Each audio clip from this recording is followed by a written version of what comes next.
Hey, good morning. I'm here today to talk to you about your middle schooler. As a mom of three older boys who have all been through middle school, I feel like we've all survived. They're still living and thriving. I taught middle school, I've taught elementary, I've taught preschool, so I've been there for all these developmental ages. I have a couple of kids that have actually are in college or out, and I have one boy still in high school. So I've been there.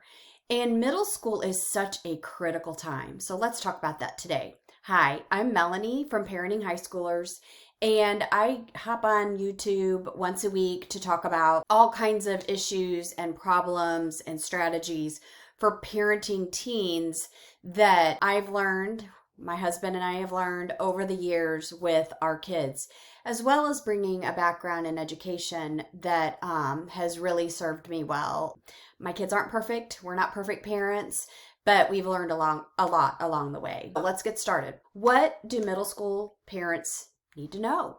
There's a lot that you need to know, but I'm going to break it down into 6 things. So these are really easy things. And if you start off on the right foot when your child is in middle school, it will help this whole progression so much. A lot of parents struggle with bad attitude and teens pushing back, and that is all normal. But if you have set up a framework for how you want things to happen in your house, how you are going to deal with this, it will stand you really well as your child goes through some of these stages that are not so fun. You will have already laid the groundwork. So number 1, this is so important. Your child still needs you so much. They're going to act like they don't and that they don't like you. In fact, they might hate you, but they crave your attention, your time, your presence. And so some ways to deal with that is when they're starting to want their time alone. Absolutely, they need that. They need some time to think and dream and be alone. But set up some parameters for how that's going to work. For instance, the rule in our house was you may have an hour to yourself in your room with the door closed, but they were not allowed to have their phones in there. They could have an Echo Dot for music, but they could not have any screens, no TV, no computer, no phone, no iPad, no nothing. And there's a couple reasons for that. Number 1, if they want time alone, then alone is alone. And if you have your phone or some other device that you can communicate with people, that's not alone. 1 hour, no devices, doors closed. That's pretty simple. And then at the hour, just kind of tapped on the door. I always knocked and just said, hey, your hour is up. And I would open the door if that was okay with them. And then they could still stay in there. And at that point, they could have their phone, but the door had to stay open. Typically, that was enough, because they truly were alone with their thoughts.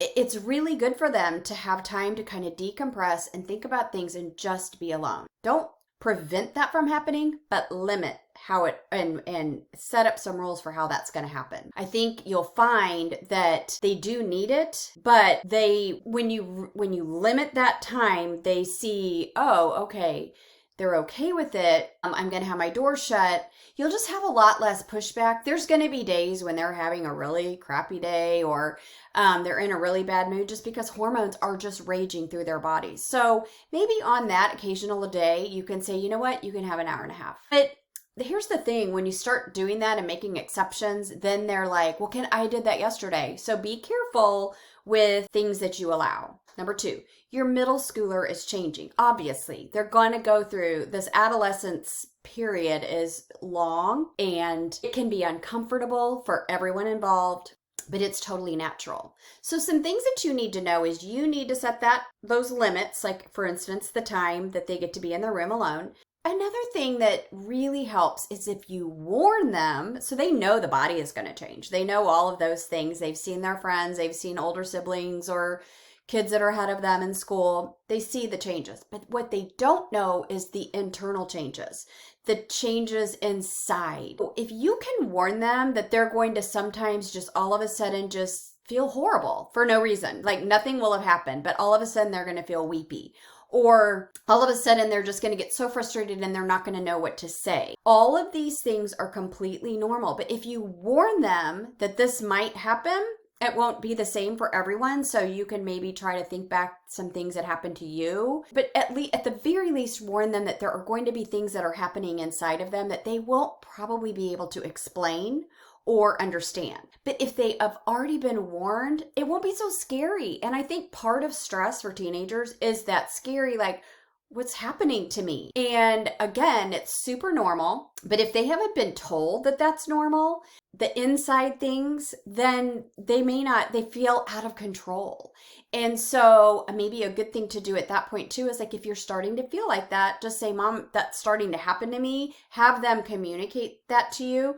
And then you are prepared to not like lash out because they're being a total, not nice person at that moment. Give them grace and prepare them for some of these inside mental and emotional changes that are going to be surging through their bodies for a while. Okay, give them some strategies to deal with this as well before I move on to number 3. Deep breathing, go lay down for a while, listen to some music, talk to a friend, journal. All of these things are good ways to just learn how to deal with that stress, because stress is a lifelong thing. And so if they learn how to deal with it now, it will stand them well in the future. Okay, number 3, peer pressure. We all know about peer pressure.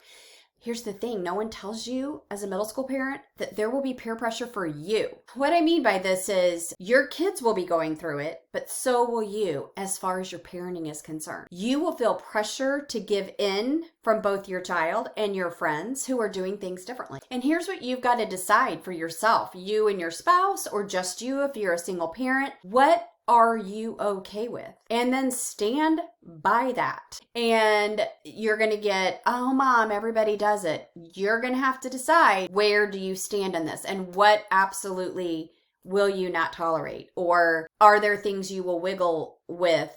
Just remember, you've got to set that bar. I did a YouTube video on that, my favorite quote from Josh Shipp. You've got to set the tone. You've got to set that bar. Your kids are going to push against it. They need to know you're going to stand firm. So figure out where you're going to stand. And honestly, you may have to have conversations with your friends. This is the way we're going to do it. Oh, one more thing about that. Find a mentor that is just a step or two ahead of you with older kids that you admire, that you think they're doing a good job. Now, remember, what you see is not the full picture. You're just seeing what you see. But do find a friend that's maybe her kids are a step or two ahead of you, or if you're a dad that's a couple steps ahead. That helps so much. You can say, hey, did this ever happen with your kids? And how did you handle that? So a mentor is really great all the way through these teenage years. I still have a couple moms that I, reach out to. I'm on my 3rd boy that's a teenager, and I still have questions. I mean, we all do. Okay, number 4, friendships can and will change at literally the drop of a hat. And so that's another thing that you need to prepare your kids for. I mean, maybe it won't happen. Maybe they will be super lucky, but they will suddenly change. Somebody's going to be best friends with someone else like overnight. And it's just this sad, awkward, horrible. Sometimes it starts as early as elementary school. My biggest tip for that I encouraged my boys was have friends in different places. So my boys had a group of friends in Scouts, and they had a group of friends in sports, and then, and even within different classes, it's always good to have someone, even if they're new. Friendship is a muscle, and you really need to encourage your kids to use that, because you never know who could be your next really good friend or someone that's got the same likes and dislikes as you. So just encourage your kids to have more than just one set of friends or one best friend. It's great to have a best friend, but just sad to say, a lot of times that may change. All right, number 5, instill independence in your child. This is so important. As a teacher and as a mom, you want them to figure out how to solve problems for themselves. Give them tools, give them advice, like how. So I was thinking, like, in the situation that you're in, what do you think would be good to, what would be 2 things that you think you could do to help solve this problem or deal with this issue? And help them, don't tell them what to do, just sort of encourage them to have that conversation with you. Know that in the moment, they may not want to hear what you have to say, so listen more than you talk, and just be that sounding board for your child as they work through some of these issues, because when they leave your house, they're going to have to know how to solve these problems. Help them manage stress and anxiety. They need to know to control what they can. Don't pick super hard classes every year. Pick 1 or 2 challenging classes and then take some fun ones, especially in middle school. This is the time to try new things, to encourage communication with teachers. Keep a notebook to have that back and forth with your child. Maybe give them a quote and ask them to think of a quote that they like. Or once a week say, do you have any questions? Is anything bothering you? And you can even say in the notebook, I don't want to talk about this. I just want you to know about this. And just have this back and forth conversation. No pressure, just an ongoing sentences, thoughts between the two of you. And it can be beautiful. Okay, hang in there. Middle school can be great, and I encourage you to talk to your teen, but set your boundaries. Thumbs up for my video and subscribe below. I would really love it if you'd hit that subscribe button and share with your friends. Thanks.